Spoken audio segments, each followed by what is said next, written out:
Voilà. Alors je reviens au thème de la soirée, je reviendrai sur ces outils de base parce qu'ils vont, vous verrez qu'à un moment donné, ils me sont nécessaires pour débloquer des choses. C'est la question d'harmoniser les pôles masculins et féminins. Alors c'est une partie de l'écologie intérieure que d'harmoniser les pôles masculins et féminins. Ça part de l'idée que nous avons en nous des pôles masculins et des pôles féminins et qui sont déséquilibrés. C'est-à-dire qu'on est à la fois homme et femme, mais à un niveau, il faut le prendre à un niveau symbolique ou un niveau inconscient. Et cet équilibre intérieur n'existe pas pour la plupart des humains. Soit on va être en déficit de masculin, et on va ne pas arriver à s'affirmer, par exemple, si le masculin est la partie qui s'affirme, mais ce que je voudrais dire, c'est que le pôle masculin et féminin sont dépendants des sociétés dans lesquelles on habite. Donc je ne vais pas vous définir le masculin, le féminin, c'est ça. Parce que le féminin et masculin est propre à chacun. Moi, ce qui m'intéresse, je vais développer ça, c'est que ces pôles masculins existent en nous, ils dépendent de ce qu'on a vécu par rapport à nos parents, les adultes qu'on a rencontrés dans notre enfance, mais ils ne sont pas équilibrés, parce que nos parents eux-mêmes n'étaient pas équilibrés. Alors, pourquoi c'est pas équilibré ? C'est parce qu'on vit dans une société qui est une société patriarcale, depuis des millénaires, dans lequel les hommes ont assujetti une grande partie des femmes, et nous on commence à s'en rendre compte, puisqu'on a tous des mouvements féministes depuis longtemps. Je me suis rendu compte un jour que ma grand-mère, dans les années, et sa propre mère, donc ma grand-mère est décédée, mais elle est née en 1907, et qu'elle-même, j'ai vu qu'elle s'était engagée dans des mouvements féministes, et qu'elle avait été à Paris, aux Beaux-Arts, et qu'elle avait été élevée seule par sa mère. Donc ce mouvement est ancien, on peut le faire remonter au Olympe de Gouges à la Révolution, donc il y a des femmes qui se sont engagées. On sait qu'au moment des Lumières, les salons étaient tenus, les salons littéraires, les salons scientifiques, et les salons où on discutait étaient tenus par des femmes, donc des femmes qui avaient une connaissance et qui étaient lettrées. J'ai un de mes ancêtres aussi qui a travaillé sur les lettres de Madame de Roland à la Révolution, vous ignorez peut-être qui elle est, pas du tout connue, mais c'était une femme qui était extrêmement engagée et qui a fait en sorte que son mari soit un des ministres de la Jeune République. Et c'est elle qui, en sous-main, faisait en sorte que lui, il fasse ce qu'elle savait faire. Elle savait faire parce qu'en fait, elle aurait été tout à fait elle-même d'être ministre. Dans une société patriarcale, il est impossible pour les femmes d'arriver au pouvoir. Et donc, on voit qu'il y a un long mouvement par le droit qui permet aux femmes petit à petit de commencer à avoir des droits équivalents aux hommes, et que c'est long. Que le suffrage universel, réellement universel, il ne l'est pas, puisque les enfants n'ont pas le droit de voter, ça commence à 18 ans, avant c'était 21, mais c'est qu'en 45 qu'on l'obtient, et encore, ça a failli pas se faire, c'est-à-dire que des vieux sages qui ont préparé la République ont failli éviter que les femmes à nouveau puissent avoir le droit de vote. Donc on voit qu'on est dans un pays et dans un système qui est très patriarcal au niveau mondial, qu'il y a des pays qui sont plus ou moins avancés, et qu'en France, on avance timidement et lentement dans la reconnaissance du droit des femmes. Alors, il y a des mouvements féministes dans les années 70 qui ont fait avancer les choses de manière beaucoup plus radicale, mais que c'est long.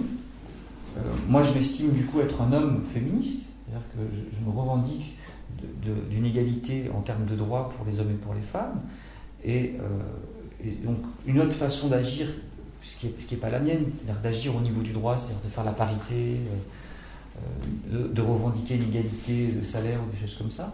Ma façon à moi d'agir, c'est de regarder ce mouvement patriarcal à un autre niveau, le prendre à un niveau psychique, à un niveau spirituel, et voir ce qu'on peut faire.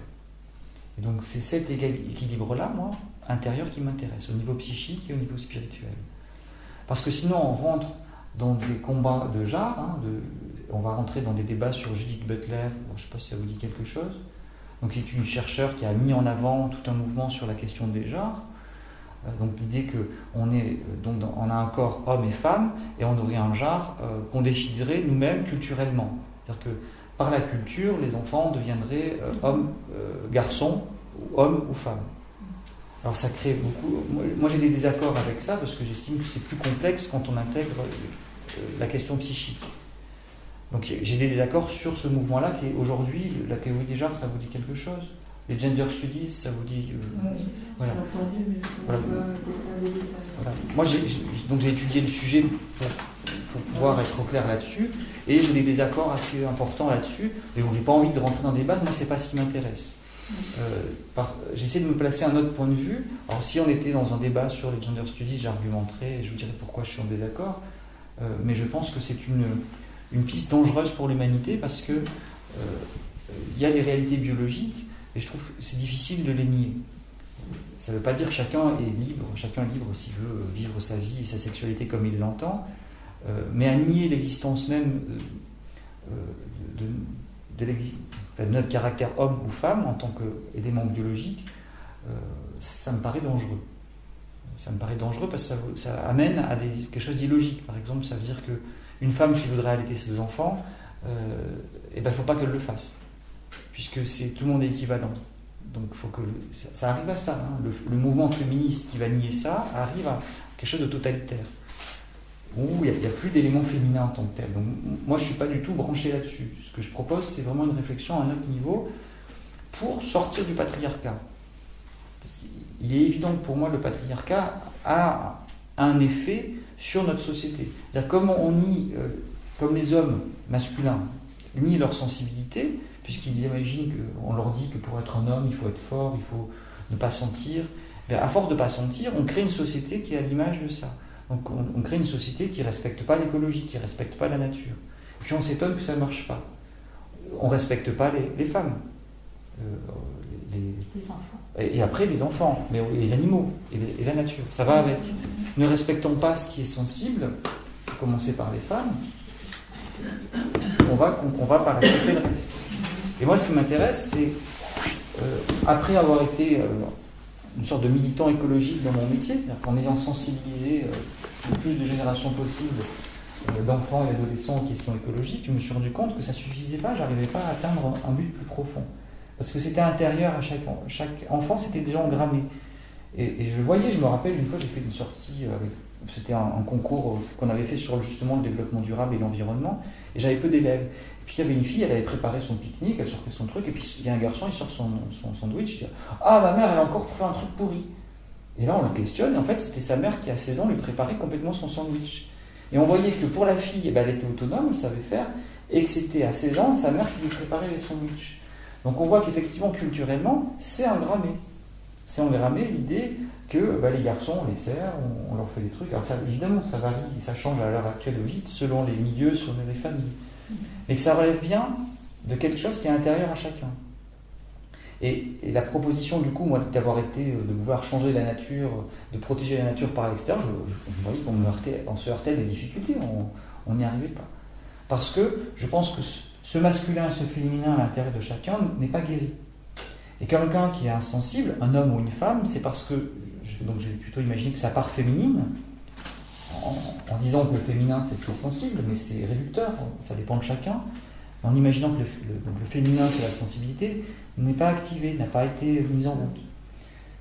Et pourquoi c'est pas mis en route? Parce que c'est ce dont on verra après, c'est l'histoire de l'enfance de chacun. Donc moi ce qui m'intéresse, c'est de travailler au niveau des croyances qui génèrent à l'intérieur de chacun une idéologie et des comportements qui vont faire qu'on va maltraiter les femmes, qu'on ne va pas les respecter. Si chacun guérit de son masculin et de son féminin, eh bien les choses vont changer. Donc si les hommes guérissent de leur féminin qui est blessé, parce qu'ils ont vu leur mère se faire maltraiter et leur père la maltraiter, eh bien ils vont pouvoir récupérer leur sensibilité. Et naturellement, automatiquement, ils vont respecter les femmes. Il n'y aura plus besoin de loi et de droit pour le faire. Ils vont les respecter. Ils vont respecter leurs filles, ils vont respecter leurs compagnes ou leurs amis en disant « oui, si tu veux faire de la politique, vas-y ». Ils vont les encourager. Ils vont être beaucoup plus sensibles aussi à ce qu'ils font avec la nature, puisqu'ils seront sensibles, ils auront récupéré leur sensibilité. Mais pour ça, ça demande de guérir leur féminin, c'est-à-dire la part qui vient de leur histoire personnelle, des femmes qu'ils ont vues quand ils étaient enfants et qui ont été maltraitées. Ils ont aussi vu le féminin chez leur père. S'ils ont vu un père qui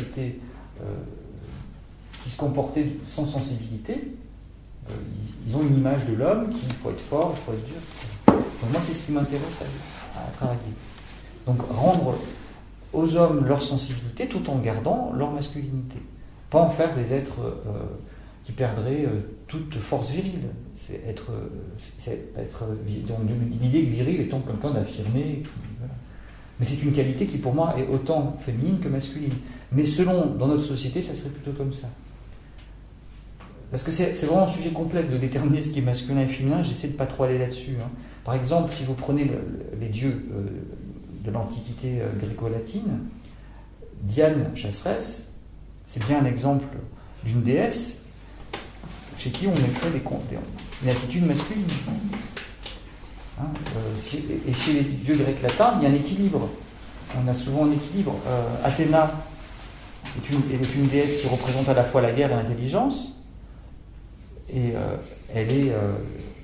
c'est une femme. Donc, dans certaines traditions et chez certains peuples, il n'y a pas du tout de problème. Il y a des équilibres qui se créent comme ça. Comme Apollo, par exemple. Oui, c'est ça. Voilà. Qui est un dieu qui est un dieu sensible et avec une grande féminité. Voilà, qui va être le dieu des arts. Donc, on a cet équilibre-là en nous. Et dans la mythologie, ça a existé. Alors, le problème, c'est qu'on a subi un christianisme. On va fermer la porte. On a subi un christianisme patriarcal qui est un dévoiement, à mon avis, du message christique de départ, une transformation, et qui devient un truc patriarcal avec justement l'exclusion des femmes.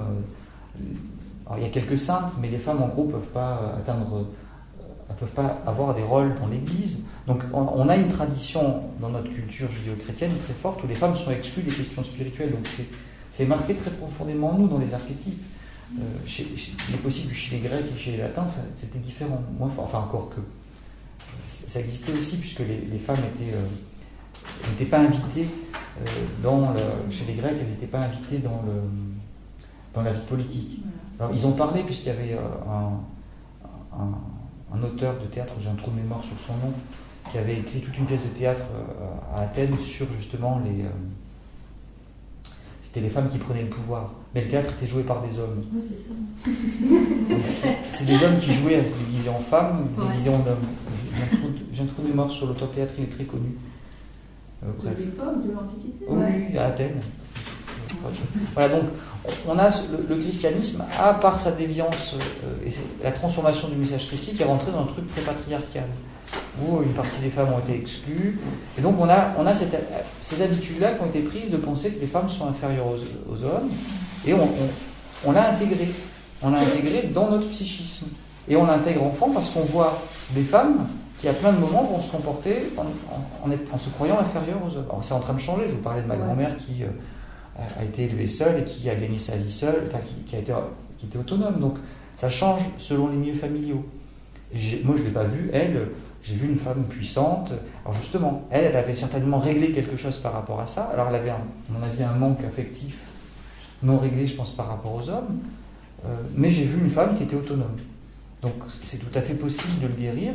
Et c'était une femme qui était à la fois artiste, elle était peintre, elle est prof de dessin, donc elle était autonome financièrement. Il y a quelque chose d'équilibré effectivement chez elle, dans sa puissance. Et donc si les hommes guérissent de leur sensibilité, pour beaucoup de femmes, l'enjeu c'est de retrouver leur propre pouvoir. En anglais on dirait l'empowerment. Cette capacité à être puissant, à s'autonomiser, à affirmer ce qu'on pense et à le mettre en œuvre. Alors je ne dis pas que c'est ce que vous vivez, ne vous sentez pas visé quand je dis ça, c'est les généralités là, que je donne. Si je prends l'exemple de ma grand-mère, c'est volontairement pour sortir de ça. Mais on sent par exemple qu'à des moments, on a des manques, on n'ose pas s'affirmer. Et on voit qu'il y a beaucoup d'hommes pour qui c'est pas le problème, ils s'affirment beaucoup plus facilement, ils n'ont pas cette difficulté-là, ça leur paraît évident d'aller faire de la politique et de se mettre en avant. Et on voit que c'est en train de changer, mais pour beaucoup de femmes, c'est plus difficile. Tu me regardais, donc je rebondis. Oui. L'histoire du... C'est pas tant la question... Enfin, tu évoquais la question du féminin et du masculin, mais en ce qui me concerne, ce que j'ai pu repérer, c'est que c'était pas... C'est que le masculin, il est négativé. Oui, c'est ça. Donc c'est ça qui c'est exactement ça. C'est pas qu'il n'est pas là. C'est que tel qu'il est, il ne peut pas servir. Tu me permets de faire la transition dans le processus de guérison, c'est ça. C'est-à-dire que on a des images du masculin et du féminin qui sont souvent négatives. Donc, par exemple, on peut être enfant et voir sa mère, se rendre compte qu'elle est complètement névrosée et perverse.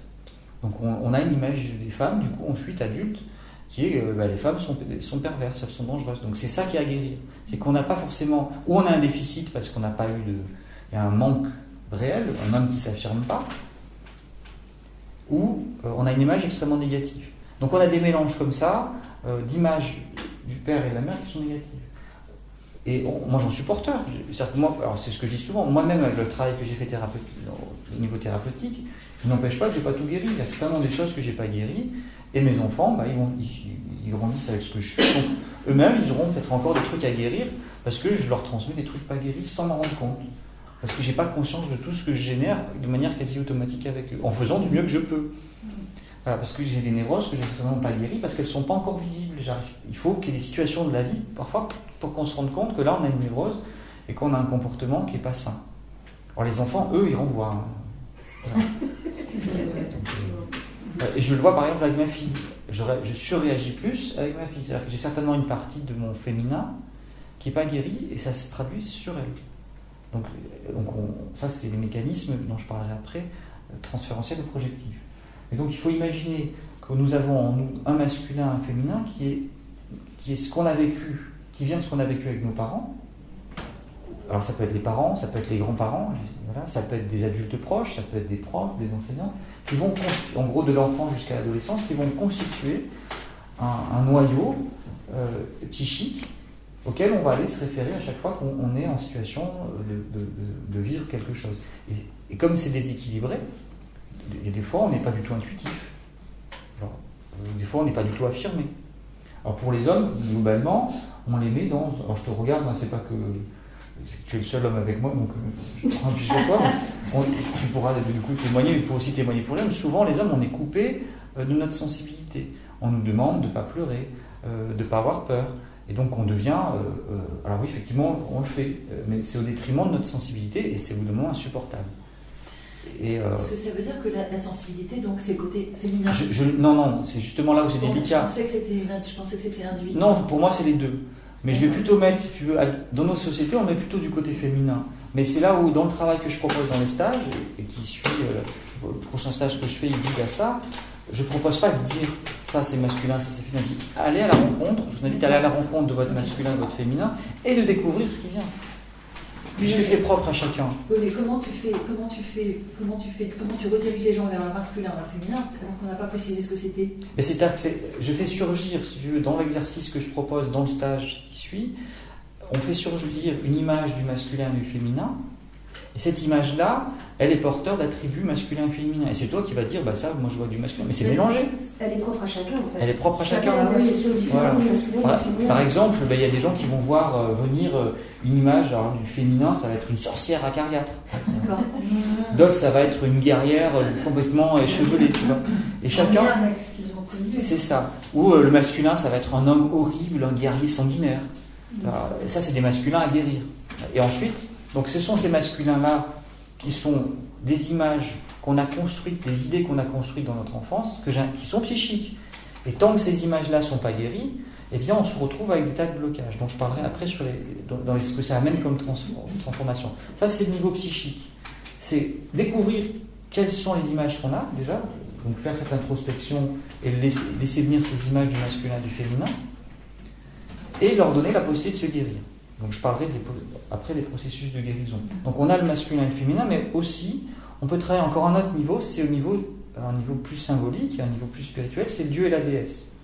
Comme une sorte d'intermédiaire, avec ce que j'appelle le soi supérieur, ce qu'on pourrait appeler l'âme. Donc moi, c'est comme ça que je conçois la vision spirituelle que je vous propose, c'est-à-dire que l'âme s'incarne sur Terre, donc, ou l'être divin, je ne sais pas comment l'appeler, c'est difficile de trouver un nom exact, mais une partie non matérielle, ou si on veut faire la science-fiction sur un autre plan, notre niveau de vibration, elle s'incarne, et dans cette incarnation, il y a des archétypes qui la représentent, et ça peut être le Dieu et la déesse, qui sont des sortes de représentations, non plus cette fois-ci de la part incarnée, mais de comment on se représente la divinité.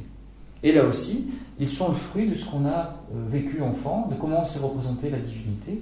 Donc si on imagine que le Dieu est un père vengeur et dangereux, on va créer un Dieu qui n'est pas soutenant. Donc c'est l'occasion aussi de guérir cette image de la divinité.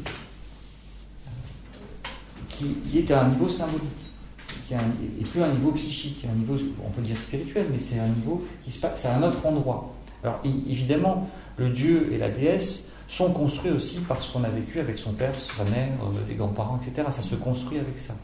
Mais c'est un autre endroit. C'est comme si on retrouvait des alliés à un niveau psychique, à un niveau symbolique, qui vont nous aider à nous construire. Parce que dans le travail que je propose, je fais souvent appel à l'intuition. Alors, l'intuition, on peut la contacter directement et entendre des phrases, avoir des images, sentir des choses à faire, des ressentis. L'intuition, c'est un mécanisme automatique, facile à retrouver. Mais on peut passer par des intermédiaires. Et on peut passer par ce que j'appelle le guide spirituel, qui est une métaphore, une forme qui permet de le visualiser. Et quand on le visualise, on peut le laisser parler. On peut se connecter directement. Moi, quand j'ai besoin de savoir intuitivement si ce que je fais c'est juste, je ne passe plus forcément par un guide. Je me demande est-ce que c'est juste et je ressens la réponse intuitivement comme une réponse instantanée. Et je sens si c'est juste ou pas. Et ça, c'est l'intuition. Donc l'intuition, est-ce qu'elle est masculine ou féminine, ça ne m'intéresse pas. Elle est simplement, c'est qu'il est important que mes deux parts puissent s'en servir. Voilà. Il est évident qu'on est toujours constitué de deux parts. Quand on observe le cerveau, on sait qu'on a une partie à gauche qui est la partie logique, le langage, ce qui classe, ce qui trie, qui est la logique du temps. Puis on a une partie à droite qui est beaucoup plus intuitive, qui est globale, qui perçoit les choses de manière instantanée, qui est capable visiblement de se connecter à d'autres plans, et qui fait que l'épisode dont je vous racontais, j'étais capable de voir quelqu'un mourir alors que j'étais à 2000 km. Ça serait plutôt par le cerveau droit que ça se passerait. Il y a des travaux d'une chercheure en neurosciences qui a fait un AVC. Et pendant l'AVC, elle n'est pas morte, et elle s'est rendue compte, donc elle avait un AVC sur la partie gauche, la partie qui résonne, qui analyse, elle voyait qu'elle perdait le langage. Donc elle arrivait à peine à faire les numéros du téléphone pour appeler le SAMU ou son médecin, et elle n'arrivait pas à parler, puisque le centre de langage était touché. Et donc, ayant les connaissances en tant que neurologue, elle était capable de voir ce qui était en train de se passer. Par contre, elle vivait un état de bien-être absolument incroyable, puisqu'il n'y avait plus que son cerveau droit qui se mettait à fonctionner. Elle était dans un état de bien-être complet. Un état de béatitude, une sorte d'état d'éveil mystique. Mais bon, elle était en train de perdre le langage, ça devenait un légume. Et le temps, elle n'avait plus de notion du temps. Elle a été sauvée d'extrémis. Donc on a bien ces deux polarités en nous, et les différences physiques, physiologiques, biologiques existent en tant qu'hommes et femmes, mais à mon avis, elles existent, mais elles ne sont pas autant importantes que ça. En tant qu'homme, on peut être aimant avec ses enfants, on peut être doux et tendre. C'est simplement qu'on a à guérir la part qui n'a pas été. Si on n'a pas été aimé enfant, il y a des grandes chances qu'on ait du mal à le faire avec ses propres enfants. Sauf si on répare cette partie-là. Et automatiquement, un père qui va être aimant, il va sécréter l'ocytocine et il va déclencher des mécanismes maternants. C'est fait partie d'une fonction biologique. On peut le voir moi je l'ai expérimenté avec mes propres enfants. Pour autant qu'on accueille la sensation que ce que ça fait de regarder un bébé. Si on regarde un bébé et qu'on se laisse toucher, on va sentir l'ocytocine qui arrive. C'est automatique. Mais faut-il sentir ce qui se passe en nous? Et pour le sentir, il faut que la part, dans ce cas plus féminine ou masculine, soit guérie. Une des deux, je ne sais pas laquelle. Ça dépend du vécu de chacun. Voilà. Est-ce que ça va? Vous arrivez à me suivre dans mes explications? Voilà, donc ça c'est le cœur du prochain stage que je propose sur la guérison du masculin et du féminin, qui en fait aura lieu la deuxième journée. Parce que la première journée, ça va être apprendre à utiliser l'outil de guérison. Parce que la guérison du masculin et du féminin, c'est assez simple. On laisse venir l'image du masculin et du féminin, et puis on laisse venir les sensations qu'on a, et derrière, on interroge qui se cache derrière. Pourquoi ce personnage-là, il est comme ça? Et souvent, on va retrouver des situations de l'enfance où son père ou sa mère était violent ou pas assez aimant par des situations qu'on a vécues. Et c'est là où on peut guérir. Alors, les outils de guérison que j'utilise, je vous avais dit que j'en parlerai au préalable, donc je vais dans le cœur de ce qui fait l'écologie intérieure, qui est le cœur du travail que tu as pu expérimenter avec moi, qui est à la fois extrêmement rapide, mais qui demande du temps. Des fois, ça demande... C'est un processus naturel, mais... Oui. Mais des fois, on a perdu. Oui. Puis des fois, ça demande du temps et d'y revenir parce qu'il y a des blessures qui sont très fortes, des blessures affectives qui, des fois, demandent du temps pour être comblées, surtout quand elles sont liées à des manques affectifs de l'enfance qui sont liées parfois tout simplement à la façon dont s'est passée la naissance. J'ai des gens qui retrouvent leur mémoire de leur naissance, et ils retrouvent le sentiment de manque, d'angoisse qu'ils ont eu à la naissance. Et ça va cristalliser quelque chose dans leur être, et c'est très bizarre quand ils me le racontent, parce qu'ils me décrivent leur naissance. Ou quand c'est traumatique. Je me rappelle une personne qui revivait l'étranglement de sa naissance. Alors je la voyais suffoquer, elle revivait vraiment l'étranglement. Alors dans ces cas-là, je la rassure et je laisse faire le processus dont je vais vous parler après. Mais au moment où elle le revit, elle le revit réellement. Son corps l'a mémorisé comme si c'était il y a 5 minutes. Donc ça, simplement, elle vivait avec cette angoisse-là dans son être. Donc elle vivait l'angoisse de mourir. Donc ça veut dire qu'à chaque fois qu'elle allait peut-être faire quelque chose de nouveau, ce qui allait venir, c'était l'angoisse de mourir, d'être étouffée. Mais elle n'en avait pas conscience. Donc en le revivant et en se rendant compte, en ressentant les sensations, elle dit oui, chaque fois qu'elle allait faire quelque chose de nouveau, elle peut vous dire oui, mais ça n'a rien à voir avec la réalité, c'est simplement que je retrouve la mémoire de ce moment-là. Bon, ça c'est des cas extrêmes, je n'en rencontre pas tous les jours. Tout le monde n'a pas accès facilement à toutes ces mémoires. Il y a des gens, ça vient, ils ont un truc, je sais pas. C'est encore des choses qui sont à explorer dans le psychisme humain. Alors, cet outil naturel dont je parle, c'est un processus complètement biologique et naturel que les enfants ont. Les enfants, quand ils pleurent, si on les prend dans les bras et qu'on les sécurise, naturellement, ils vont respirer, et qu'on les calme, enfin on ne fait rien, on est juste là, qu'est-ce qui se passe? Ils vont respirer naturellement, ils vont prendre 2-3 inspirations, et en fait la peur ou la douleur qui était là, les traverse et c'est fini, ils repartent jouer. Vous l'avez tous observé. C'est ce processus-là qui est le processus de guérison naturelle des émotions, de transformation des émotions. C'est d'être rassuré quand on a une douleur, quand on a mal, et de le laisser faire. Sauf que notre culture nous a souvent appris qu'il ne fallait pas pleurer, qu'il ne fallait pas se mettre en colère, qu'il ne fallait pas, etc. Donc on perd l'habitude de le faire. Moi le premier avec mes propres enfants, j'ai souvent le réflexe de dire « arrête de crier » ou « arrête de pleurer ». Je me reprends, je dis « non, il faut que… » Mais comme moi-même à ce moment-là, ça me renvoie, moi, à des moments où j'ai peut-être pas vu ça, j'ai pas le réflexe. Et si notre personne était à côté, automatiquement, elle verrait un enfant qui pleure, elle le prend dans les bras. Et le mécanisme se fait. Donc ce mécanisme est extrêmement simple. Yann Thibault, avec qui je me suis formé les dernières années à l'écologie intérieure, l'a appelé alchimie émotionnelle. Mais comme je suis très méthodique, ce processus, d'autres l'ont appelé autrement. Donc vous pouvez le retrouver dans d'autres processus thérapeutiques sous un autre nom. J'ai des copains, moi, qui l'ont appelé autrement. Alors je les ai filmés, il y en a qui sont sur mon site parce qu'ils l'ont appelé autrement, mais c'est la même chose.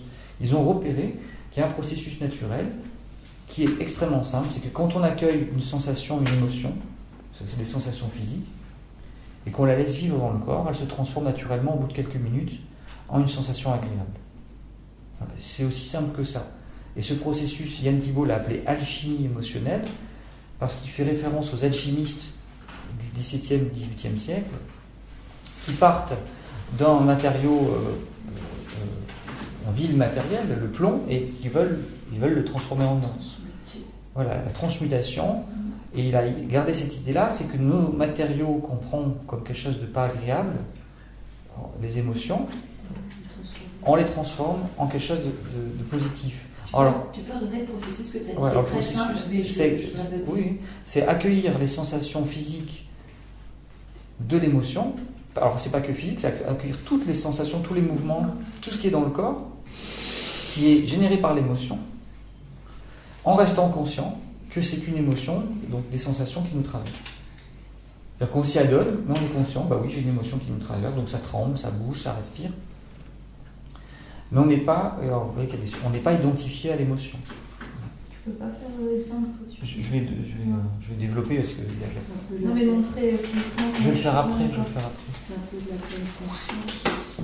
Alors c'est de la pleine conscience, parce que c'est de la conscience de soi. La pleine conscience, c'est être conscient de soi à chaque instant. Et si on est conscient de soi, on est conscient du processus naturel. On observe. Mais on le laisse faire. C'est-à-dire que ça peut secouer. Ça peut traverse, donc, parce que moi j'ai physiquement. Oui. Qui nous traverse. Qui se vit dans le corps. Ok, et puis quoi? Et qui se transforme progressivement en une sensation agréable. Donc c'est un processus, la chimie émotionnelle. En fait, c'est le nom d'un processus naturel, parfaitement biologique, animal, mammifère, par lequel les sensations, donc les émotions, que nous avons vécu ou que nous vivons se vivent dans le corps, nous traversent naturellement et aboutissent à un état d'équilibre et bien-être et de clarté intellectuelle. Alors, Yann l'a appelé alchimie émotionnelle parce que les émotions, en fait, sont des émotions perturbatrices qui se transforment en des émotions agréables. Alors, je dis émotions perturbatrices parce que les émotions ne sont pas un problème. On les prend pour des problèmes parce que soit on est identifié à une émotion, c'est-à-dire que si j'ai extrêmement peur, je ne fais plus rien, je me mets à pleurer, je ne bouge plus, je suis dépressif, au pire j'ai un mélange de colère et de tristesse, je vais me suicider, si je vais plus loin, j'adhère à l'idéologie, je prends un camion, j'écrase des gens. Hein, c'est ce qu'on voit avec les djihadistes, c'est-à-dire qu'ils pètent un câble, ils se mettent à faire des choses complètement illogiques parce qu'ils ont certainement plein d'émotions refoulées qui collent sur des idéologies qui leur font faire n'importe quoi. Donc j'aimerais bien les aider, mais là je ne vois pas comment. Mais l'humanité souffre de ça. Quand on est pris par une émotion refoulée, qu'on n'a pas conscience, on fait n'importe quoi. Donc c'est comme ça que les gens vont taper leurs enfants, tuer leurs femmes, faire la guerre. Enfin, faire la guerre c'est plus compliqué, mais en gros, faire des actes illogiques par rapport à ce qu'on fait en temps normal, quoi, si on est centré. Voilà. Aucun animal ne fait des choses aussi barbares, sauf nous, parce que justement à ce moment-là, l'émotion refoulée n'est pas consciente, on est identifié à l'émotion, on la vit mais sans conscience. Donc quand on est identifié à la colère, on hurle, on crie, on tape, on insulte, on tue au maximum ce qu'on peut faire avec. Quand on est identifié à la tristesse, on pleure des fois un peu, puis ça peut être beaucoup, puis ça peut être tous les jours, et puis on devient dépressif. Et on croit qu'on a une maladie qui est la dépression. Non, c'est qu'on a un paquet d'émotions refoulées auxquelles on est identifié. Et on ne se rappelle même plus d'où ça vient. Quand on est identifié à la peur, ben on est inhibé, on ne fait plus rien, on fait n'importe quoi. Enfin, voilà. Donc ce sont des émotions qui deviennent des émotions qu'on appelle négatives. En fait, non, normalement ce sont des signaux d'alerte. L'émotion est un signal d'alerte au présent qui nous dit qu'il faut absolument faire quelque chose pour sortir d'une situation désagréable. C'est la situation qui est désagréable, qui ne nous convient pas. La colère nous invite à réagir pour nous faire respecter. La peur à fuir. Ou à agir d'une autre manière. La tristesse à nous dire que ce qu'on vit ne va pas du tout, qu'il faut changer de situation, que c'est pas juste. Donc ce sont des signes d'alerte. Simplement, l'alerte n'est pas en rapport avec le signal. Elle est disproportionnée parce qu'on est suractivé, on surréagit, parce qu'en fait c'est une émotion du passé qui revient. Une émotion qui a été engrammée ou des émotions du passé qui font que dans une telle situation, on va choisir toujours le même comportement. Donc la personne qui avait été étranglée, peut-être que dans sa vie, chaque fois qu'elle avait un obstacle, elle se mettait à étouffer, elle ne faisait plus rien. Parce qu'elle avait engrammé ça et qu'elle avait vécu peut-être ça plein de fois. Je caricature et schématise, mais je suis obligé pour l'exposer. Vous voyez, c'est plus compliqué. Mais nous réagissons dans notre vie à des émotions qui en réalité viennent du passé. Et on croit que c'est le présent. Mais dans tous les cas, on surréagit. Si on réagissait de manière sage, si on était très centré, on dirait ce qu'on a à dire, on ferait ce qu'on a à faire et on s'en porterait très bien. Mais souvent on surréagit. Et donc le problème il est là. Donc ça c'est la clé majeure de tout ce que je propose. Si on ne surréagit pas, donc si on surréagit, qu'on est identifié à l'émotion, on a tendance à défouler, à crier, à hurler ou à faire n'importe quoi. Et l'autre risque, c'est de refouler les émotions. Quand on est identifié. Pour ne pas faire n'importe quoi, on va prendre sur soi, et dans certains cas il vaut mieux, mais ça dépend des situations, mais on va garder l'émotion, on va la contenir, puis on va la contenir pendant des années. Puis après on a des pathologies, des comportements névrotiques, on ne sait plus d'où ça vient, bah oui, ça s'est construit au fur et à mesure du temps. Et ça s'est engrammé en nous, et ça nous crée des trucs bizarres, et on ne comprend pas pourquoi on réagit. On croit qu'on est ça, mais non. On a vécu quelque chose dans notre histoire qui le génère. Et si on le laisse, on le guérit, ça part. Je vais vous donner un exemple d'une personne que j'ai accompagnée qui avait une phobie des chiens.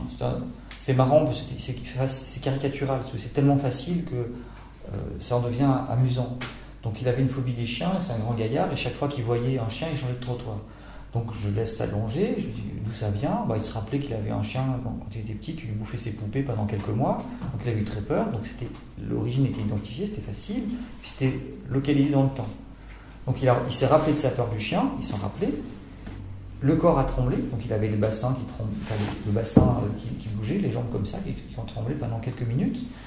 Puis il est sorti de cet état-là, il dit que ça va. Je dis, pense à un chien, je crois que j'ai moins peur. Alors, je l'ai emmené au salon de toilettage, à côté de chez moi, on a regardé, il y avait un bichon, il a regardé le bichon. Ah, j'ai encore un peu peur. Alors, on est retourné à mon cabinet, il s'est rallongé, à nouveau il a tremblé 5 minutes. Puis on est revenu, puis là il a regardé le bichon attaché, il a pu le toucher, il l'a caressé. En fait, il se réappropriait ce que c'était qu'un chien. C'est-à-dire que vous, quand vous voyez un chien, vous regardez le maître et la gueule du chien. Et votre peur vous indique, en fonction de ces critères-là, si c'est dangereux ou pas. On fait tout ça, c'est-à-dire qu'on analyse très vite et on juge la situation en fonction du maître et de la gueule du chien. Et si le maître il n'est pas cool et que le chien il n'est pas cool, on change de trottoir. On n'est pas là pour aimer tous les chiens. On sait qu'il y en a, ils sont tarés, et les maîtres aussi. Donc on change de trottoir. Voilà. C'est juste normal. Simplement lui, il n'avait pas ce temps-là d'analyse. Il était pris par l'émotion et il tremblait de tous ses membres. Donc là, il a pu le trembler en sécurité à la maison, dans un cabinet, et voilà, c'est tout. Et donc il pouvait à partir de là aborder la même chose. Eh bien nous, c'est pas... Enfin, on peut avoir ça, et le problème va se poser pour nous de la même manière, si je reviens au masculin, au féminin, par rapport à ce qu'on a mémorisé des hommes et des femmes. De ce qu'on a engrammé, des croyances qu'on a engrammées. Donc si on a engrammé que tous les hommes sont dangereux ou toutes les femmes sont dangereuses, on va avoir un sentiment amoureux qui naît, mais on croit qu'ils sont dangereux. Alors qu'on ne voit pas la réalité. Ça peut être rien à voir. Mais on va générer des situations, dans ce cas-là, pénibles. Voilà, donc ça c'est un élément important. Par exemple, je vais vous donner 2 exemples. Le premier, c'est une étude qui a été faite sur les femmes qui sont victimes de violences d'hommes, qui sont battues. Il y a un groupe de témoins qui a été accompagné par la thérapie. Donc elles ont guéri de leur trauma d'enfance. En fait, elles étaient battues dans leur enfance, elles ont vu leur père battre leur mère. Et donc, une fois adultes, inconsciemment, elles cherchaient une situation similaire pour guérir l'émotion du passé. Donc elles attiraient à elles des hommes qui battaient les femmes. Pour retrouver la situation, mais pouvoir réagir autrement. Donc évidemment, elles n'y arrivaient pas, parce qu'elles n'avaient pas... celles qui ont fait la thérapie ont guéri. Et le test a été fait avec 2 groupes. Et dans le deuxième groupe, les femmes n'ont pas fait de thérapie. Elles ont été, je ne sais plus comment ça a été fait, on a vérifié qu'elles rencontraient d'autres hommes. Celles qui avaient guéri rencontraient plus d'hommes violents. Celles qui n'avaient pas fait de thérapie rencontraient encore des hommes violents. Voilà. Donc c'était intéressant de voir que une femme qui a guéri de son histoire va détecter les hommes qui ne sont pas sympas. Elle va le sentir, elle va le voir intuitivement, ou elle va repérer ce qui fait où elles ne vont plus être tout simplement attirées, parce qu'elles n'auront plus besoin de régler ça.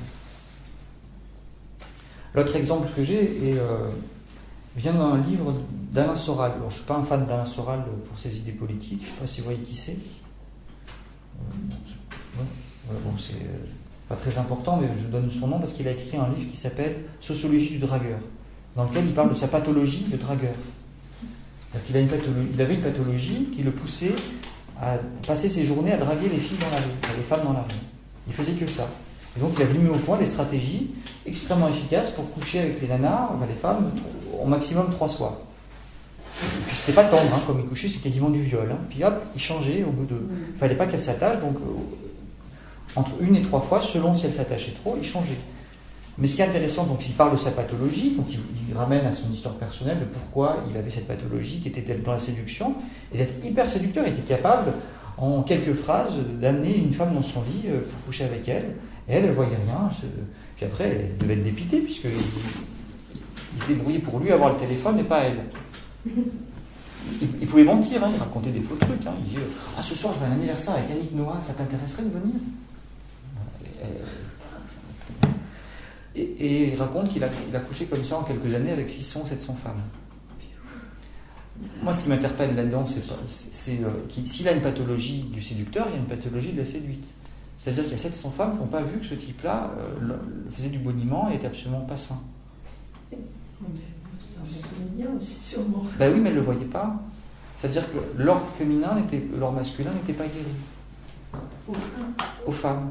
C'est-à-dire que si lui il avait une pathologie du séducteur, il y avait une pathologie. Parce que même s'il était excellent comédien, si les femmes avaient.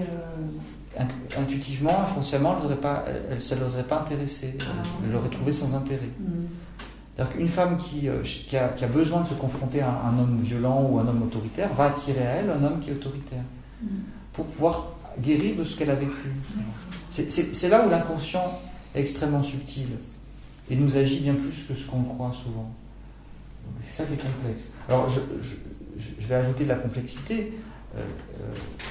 En tant que père, j'ai une responsabilité vis-à-vis de mes enfants, mais je sais qu'il y a aussi des charges qui viennent de leur propre vie passée. Voilà.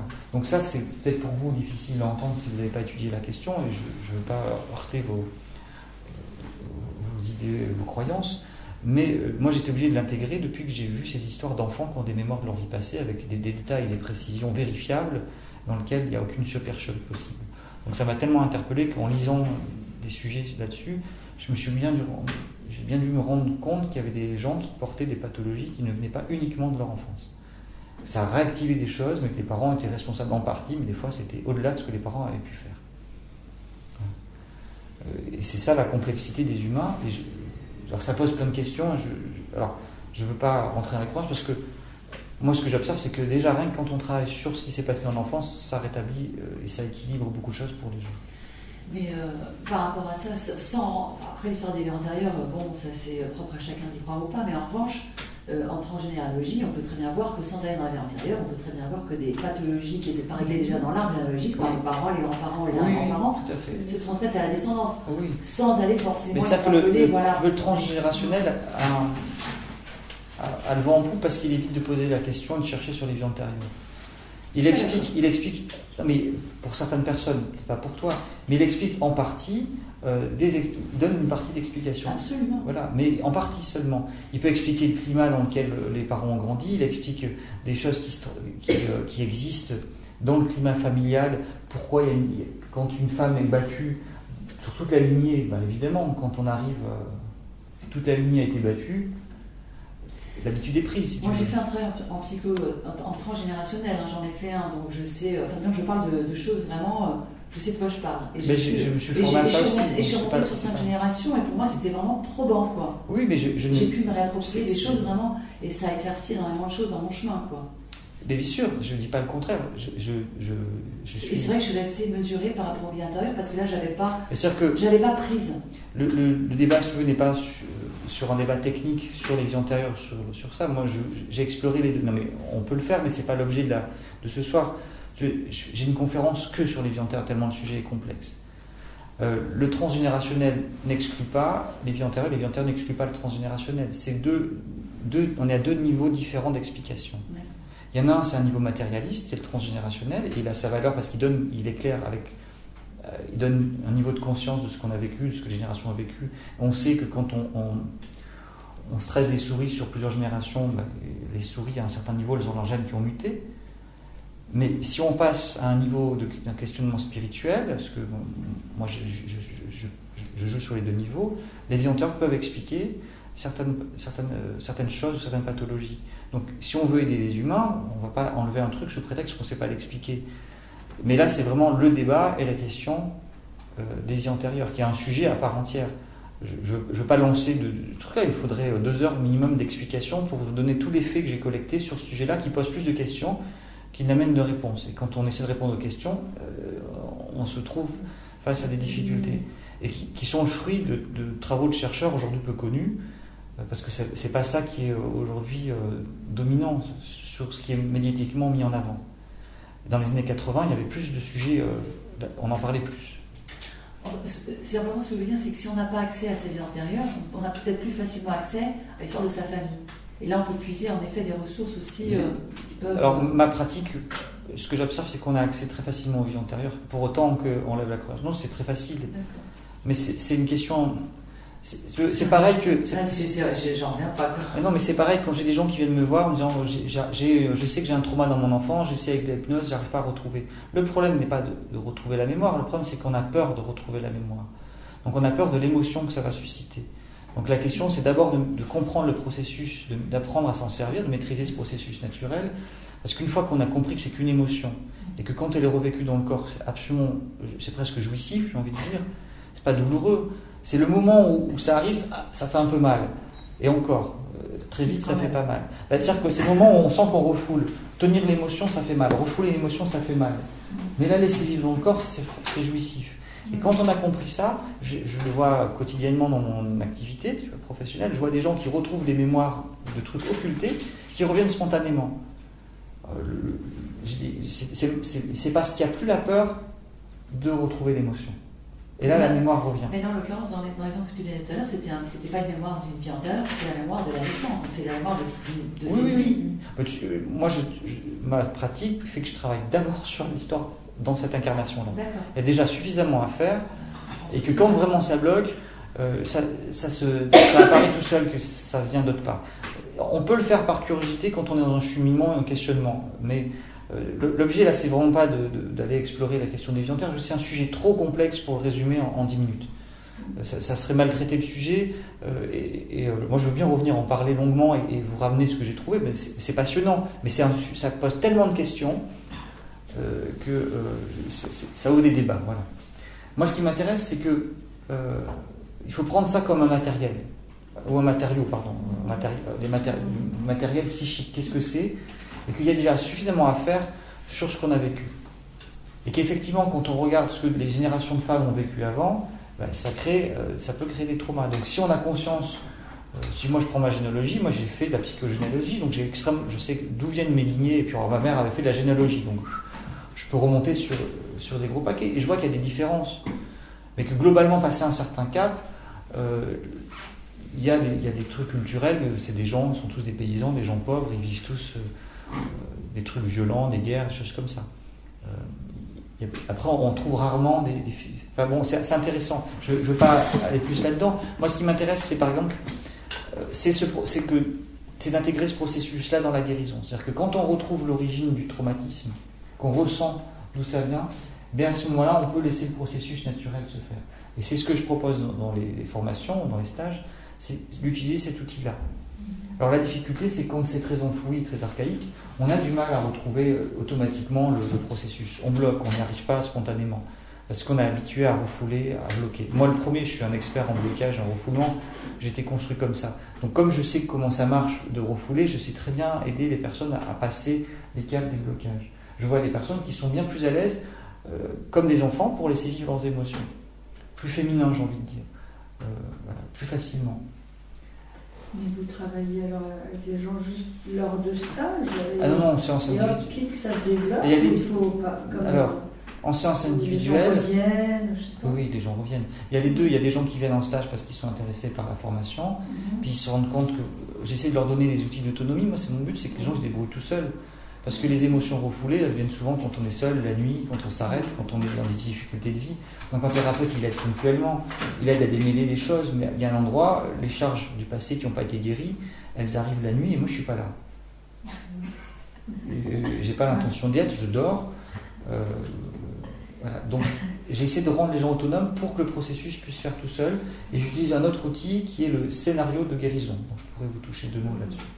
Pour qu'il y ait une autonomie psychique, une autonomie de la guérison. Évidemment, c'est un apprentissage, donc les gens au début, ça leur fait du bien, ça les ouvre, ça marche, puis après ils disent, j'y arrive pas, revenez vous former, soit sous forme de stage, comme masculin-féminin, qui permet d'apprendre sur une thématique, mais qui permet d'apprendre le processus, soit chez des ateliers réguliers, soit il y a des gens qui viennent me dire, moi je veux une séance individuelle, j'ai pas envie de faire ça en stage, c'est trop intime.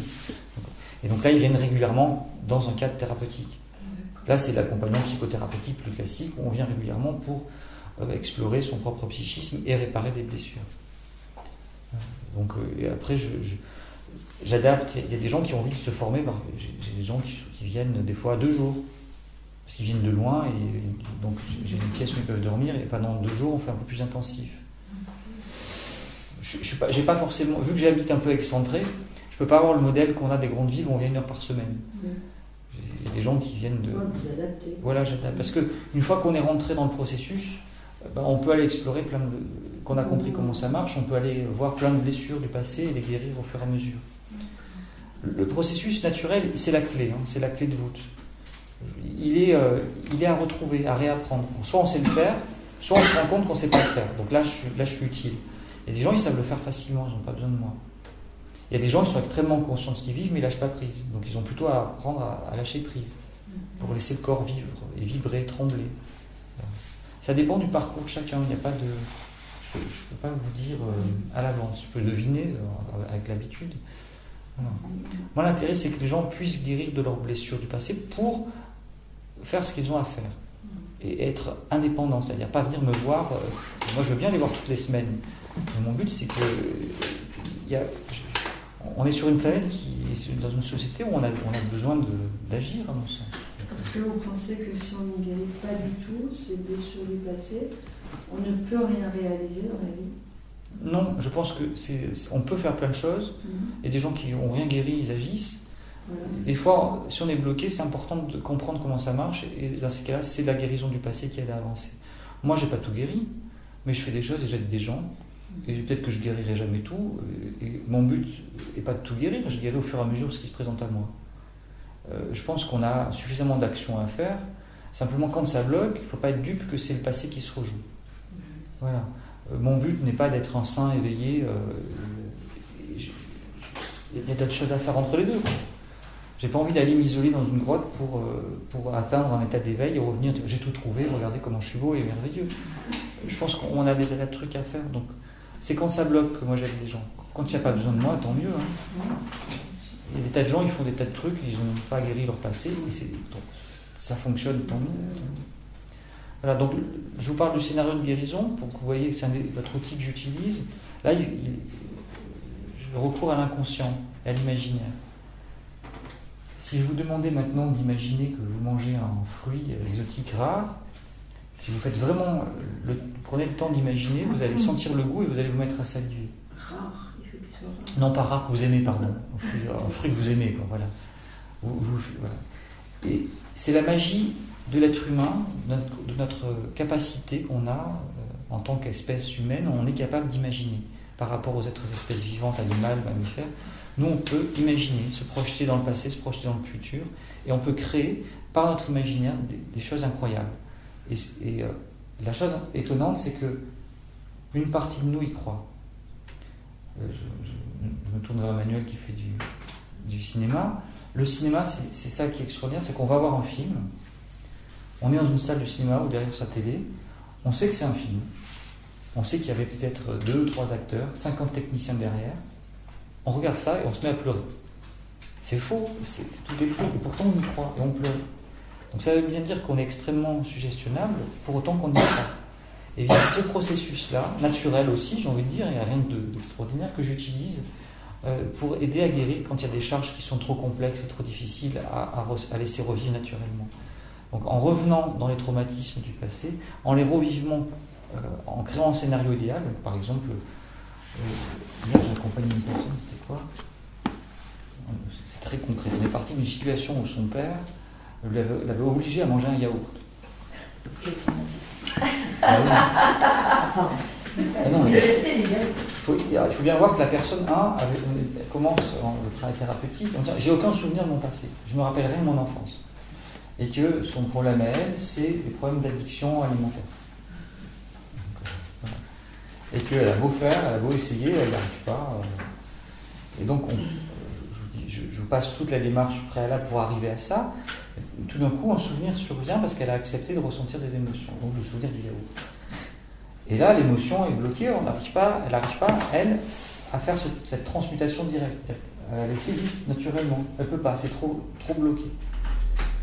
Il y a trop de verrous qui ont été construits par la suite. Donc je lui demande, imagine la situation idéale, si ton père était idéal, qu'est-ce qu'il aurait fait ? Et donc là, tout le travail de création, d'imaginaire a eu lieu. Alors ça a été long, parce qu'il fallait imaginer un père changer, et pour changer son père sur le yaourt, ça a pris peut-être une demi-heure, le temps qu'elle imagine son père changer. Des fois, on peut pas. J'ai eu des personnes qui ont fait être tuées par leurs parents, qui étaient extrêmement maltraitants et qui ont des trucs ignobles. Hein. C'est des parents qui auraient dû être mis en prison et les enfants placés à la DAS. Donc dans ce cas-là, on n'arrive pas à changer les parents. Psychiquement, c'est trop dur. Donc ils inventent d'autres parents. Donc ils créent un scénario comme un film, et ils racontent le scénario au présent l'indicatif, et on fait le scénario. Alors moi je les accompagne, il faut y croire. Tout d'un coup l'émotion arrive. Alors l'émotion qui était bloquée arrive, la personne se met à pleurer, et l'émotion se transforme par ce biais-là. Donc ça c'est un outil extrêmement pratique et pertinent. Donc ce sont les 2 clés que j'utilise, qui sont la base qui permet ensuite d'aller guérir le masculin et le féminin. Alors, ça paraît simple dit comme ça, dans le détail c'est très technique, mais je vois que les gens s'en servent après la nuit quand ils font de l'insomnie, qu'il y a des blocages. Je les invite à utiliser ou l'un ou l'autre, ou les deux mélangés. Plutôt que flipper parce qu'on fait de l'insomnie, d'être angoissé en disant je vais être fatigué, non, c'est l'occasion de guérir une émotion qui remonte à la conscience. Ça marche comme ça. Alors, je peux vous montrer, si vous voulez, comment je transmute une charge, si vous avez envie de voir, parce que c'est pas très dur de me proposer, vous allez voir, c'est pas très compliqué. J'aime pas m'exhiber, mais je le fais pour le. Une charge émotionnelle. Alors, je parle de charge émotionnelle du passé, si tu veux. Ce que j'ai observé, c'est qu'on en a plein engrammé dans l'inconscient, et selon ce qu'on a à faire sur Terre, et selon ce qu'on est, ça nous bloque plus ou moins. Il y a des gens, des fois, selon ce qu'on fait, si on est heureux dans ce qu'on fait, on vit très, très heureux, malgré les charges qu'on peut avoir vécues dans notre enfance, ça ne nous affecte pas, parce qu'on fait ce qu'on a à faire et qu'on est bien. Mais dans certains cas, ça bloque. Donc là, ce que je vais faire, c'est que je vais m'intérioriser, et je vais observer les sensations physiques et les émotions qui viennent à ma conscience. C'est-à-dire que j'ouvre la porte de mon inconscient. Je le fais facilement passer mon boulot.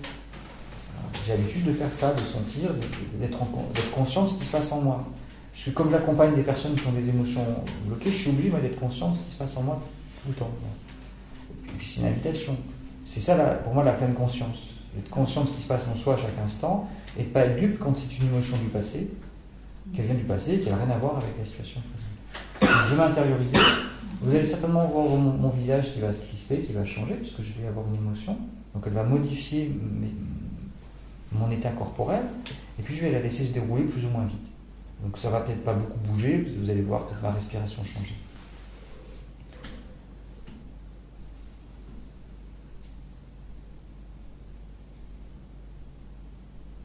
Alors, je sens un fond de tristesse et un mélange de peur et de tristesse.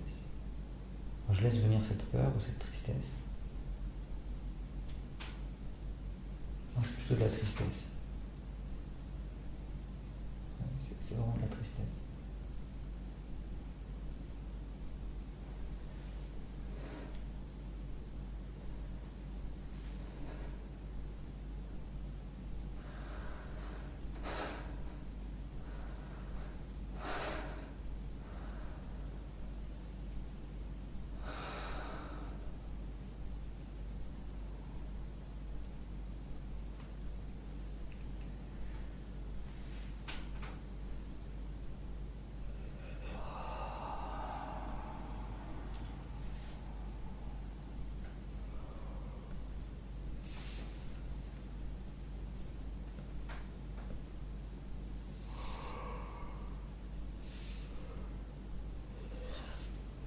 Faut que j'aille au bout.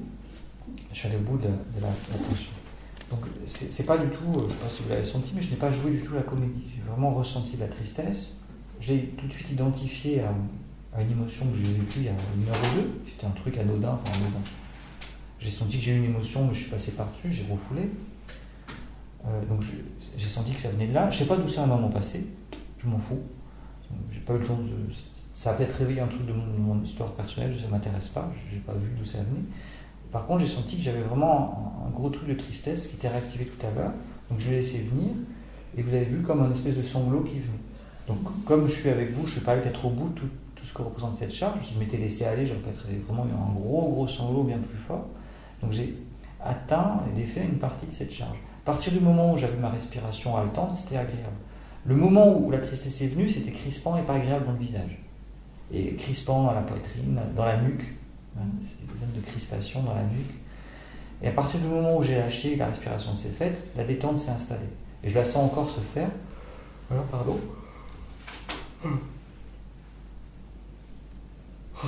Et la détente se poursuit pour moi jusque dans la nuque. Alors je suis obligé, je me permets, c'est pas très poli de bailler, mais c'est la détente. C'est vraiment la détente d'une zone de crispation dont j'ai pas l'histoire, je sais pas d'où ça vient, mais j'ai des grandes zones de crispation dans mon corps, ici dans la nuque, que je connais depuis très longtemps et dont je m'occupe progressivement. Elles ne m'empêchent pas de venir et de faire. Simplement, régulièrement, quand j'ai trop de tension, ça se bloque. Il suffit que je m'intériorise et ça se débloque quasiment instantanément. Donc je sais que quand ça se crispe très fort, je dois d'urgence m'arrêter. Parce que sinon, je cours chez moi, c'est un indicateur de tension trop fort. Je ne peux pas me permettre d'aller plus loin. C'est mon indicateur personnel. Mais comme je les défais régulièrement, par exemple, ça m'a permis d'enlever mes lunettes. Parce que les crispations des premières cervicales, ça bloque c'est lié à des crispations sur les yeux. Sur les muscles autour des yeux, et alors pas forcément sur les nerfs optiques, mais comme du coup les yeux sont crispés, j'avais des défauts de vision, et donc c'est que les yeux sont trop crispés. Donc voilà, moi je vous ai montré comment ça se passe sur moi. Donc ça n'a rien d'extraordinaire. Donc c'est un homme qui est bien en contact avec sa part féminine oui. à l'intérieur de lui. Oui. C'est ça, c'est surtout ce que je vois moi ce soir. C'est ça. C'est surtout ça que ça m'évoque, parce qu'on est là pour vivre cette question du féminin et du masculin. Et ce que je vois, c'est que c'est un homme qui a intégré, sans en avoir peur, sa dimension féminine. C'est ça, exactement. Donc, alors, je l'ai fait, tu vois, à chaque fois que ça bloquait, que je voyais que je bloquais sur quelque chose, en allant explorer l'inconscient. Alors l'intérêt, merci à nouveau, parce que tu me permets de faire la transition avec ce que qu'est-ce que ça apporte de faire ça, au-delà juste de la guérison du passé. Guérir le masculin et le féminin, ça a un avantage au niveau relationnel. C'est-à-dire qu'au lieu de continuer à attirer des situations, donc des partenaires avec lesquels on ne comprend rien et on se demande pourquoi ça ne marche pas, on devient beaucoup plus clairvoyant parce qu'on sait ce qu'on cherche. C'est-à-dire qu'on va commencer à voir les hommes ou les femmes réellement intériorisés, qui ont peut-être fait ce chemin-là ou qui sont prêts à le faire. Et on va arrêter d'attirer des partenaires qui nous servaient à guérir des trucs du passé. Et on le voit. C'est-à-dire que les gens me le racontent dans les personnes que j'accompagne, tout d'un coup, ils sont attirés par d'autres personnes. Et les gens qui les attiraient, les femmes qui auraient été attirées par un Alain Soral ou l'inverse, c'est fini. Ça ne les intéresse plus. C'est-à-dire qu'ils se rendent compte de l'inintérêt d'une personne. Et c'est ça c'est un des premiers aspects. C'est au niveau relationnel, avec les partenaires, avec ses propres enfants, puisque du coup on va se guérir de charges qui venaient de son propre passé, et donc on va arrêter de faire ces phénomènes de projection et de transfert. Donc là, si vous voulez que je réexplique ce que c'est qu'une projection et un transfert, la projection, c'est le fait de projeter une image de ses parents, des images des adultes qu'on a eu dans l'enfance sur un partenaire, et on n'en a pas conscience. Donc on le fait sur ses proches, les parents, enfin les partenaires amoureux, sur ses enfants et sur les figures d'autorité qu'on rencontre, les chefs, les hommes politiques. On ne voit pas les gens tels qu'ils sont. Exactement, on a un filtre. La projection, on va projeter son état émotionnel sur l'autre. On n'a pas conscience de sa propre émotion, on va l'attribuer à l'autre. Voilà. Et donc ça, on en guérit. Et quand on en guérit, ça permet d'avoir des relations assainies. Alors ça ne veut pas dire que ça va être forcément, on va trouver tout de suite la perle rare, mais on va se rendre compte à qui on a affaire. Et dans ce cas-là, on peut aussi l'accompagner ou lui dire, attends, là, tu es en train de transférer un truc sur moi, tu es en train de projeter ton émotion, je suis pas d'accord, c'est pas juste. Ça change la qualité de la relation. Ça va changer la nature même de la relation. Ça, c'est un aspect relationnel, communication dans tous les domaines. Puis, il y a un autre aspect, c'est intérieur. C'est-à-dire qu'on se reconnecte à toutes les parts de soi. Et donc, pour une femme, si on manque d'empowerment, on la retrouve. Pour un homme, si on manque de sensibilité, on la retrouve. Donc, ça fait du bien à tout le monde, parce que du coup, tout le monde peut se retrouver. Alors, ça va se décliner à différents niveaux. On va pouvoir le vivre dans des relations plus agréables, mais aussi même dans la sexualité. C'est-à-dire que pour un homme, ça va être dire qu'il est présent dans sa sexualité en tant qu'être que partie masculine pénétrante, mais il est aussi réceptif. Il est les deux en même temps. Et pour une femme, c'est pareil. Donc il n'y a plus forcément une sexualité. Ça va régler les choses dans la sexualité à des niveaux inconscients. Et ça devient beaucoup plus agréable et ça devient non plus quelque chose qui a un enjeu de pouvoir ou un endroit où on va décharger ses émotions parce que c'est souvent comme ça que ça se passe. Pour les hommes, ça va les rendre sensibles. Du coup, ils vont être attentifs à ce qui se passe pour une femme au niveau de l'orgasme. Et comme les femmes, l'orgasme peut être beaucoup plus long et plus multiple, eux, ils vont apprendre aussi à faire pareil. Donc ça change complètement la donne. Parce que si un homme est coupé de sa sensibilité, il éjacule et au bout de quelques minutes, c'est fini. Alors que s'il est attentif à ce qui se passe en lui, qu'il est réceptif, eh bien, ça permet, la sexualité devient un endroit sacré, précieux, qui permet d'éveiller les consciences et d'aller dans une zone d'intimité extrêmement élaborée, beaucoup plus complexe. Et de faire des choses aussi étonnantes, comme pouvoir avoir un orgasme, être un homme et avoir un orgasme sans avoir à éjaculer. Oui, c'est ça, exactement. Maîtriser sa sexualité et découvrir d'autres dimensions. Et ça, c'est l'aspect féminin pour l'homme. Voilà. C'est-à-dire qu'un homme, quand on n'éjacule pas en tant qu'homme, c'est parce qu'on est devenu beaucoup Tout plus en féminin. ayant des jouissances. Hein. On devient féminin dans la jouissance. Parce que la jouissance masculine, tu pourras parler, témoigner de ça, mais c'est très ennuyeux. Parce qu'on est complètement rappelable après, ça ne présente aucun intérêt. Si ce n'est de procréer, ce qui est très intéressant. Mais on ne suit pas. Enfin, la sexualité féminine, vue du point de vue masculin, ça a l'air vachement plus intéressant. Purée, ça dure des heures. Voilà. Et bien on peut avoir la même chose pour autant qu'on ait ce niveau de conscience-là, et qu'on accueille cette féminité, et qu'on cesse d'être dans un rapport très masculin à la sexualité, au corps de la femme aussi. Donc c'est un changement complet qui se produit. Donc là, c'est dans l'intime de la sexualité, mais ça peut se produire par rapport... Le changement va se produire à tous les niveaux. Et que si on est plus féminin, on va être aussi plus réceptif. Donc peut-être qu'on va avoir une activité qui va complètement changer. On va peut-être faire un métier dans lequel on est beaucoup plus féminin et réceptif. Pour un homme. Pour une femme, on va peut-être pouvoir faire un métier où on est beaucoup plus affirmé, parce qu'on n'a plus peur de sa propre vision du masculin. Si tant est que ça vient d'un masculin qui est défaillant, là il faut creuser. Défaillant ou négatif. Oui, c'est ça, négatif. Mais ça peut être un féminin qui est négatif aussi. Dans ce cas-là, il faut aller vérifier lequel des deux pose problème. Donc la guérison du masculin et du féminin est intéressante à plein d'endroits. Parce que c'est un endroit où beaucoup de choses se jouent. Beaucoup de choses se jouent dans notre société. Puis moi, je vois à notre niveau, des êtres humains équilibrés créent une société équilibrée, sans qu'on force. Évidemment, la proposition de guérir l'inconscient et de rééquilibrer, tout le monde ne la suit pas pour l'instant. Moi, je m'engage à vous la proposer, je vous invite à le faire comme un travail innovant, nouveau. Le travail que Freud a proposé il y a 100 ans et que ses dissidents ou successeurs ont proposé, moi je m'en estime un héritier. Quand je vois tous les gens que j'ai lus et qui ont fait des recherches en psychologie et qui ont expérimenté des choses de Peirce en passant par Winnicott, etc., je me sens modestement et génialement, j'ai envie de dire, les deux en même temps, dans leur lignée, dans la proposition de ces recherches-là. Et moi je vous invite dans le travail que je propose, à vous mettre dans cette lignée-là.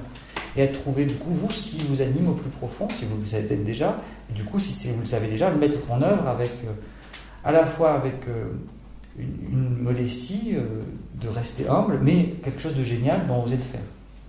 Voilà. Et cet équilibre masculin et féminin, il est là.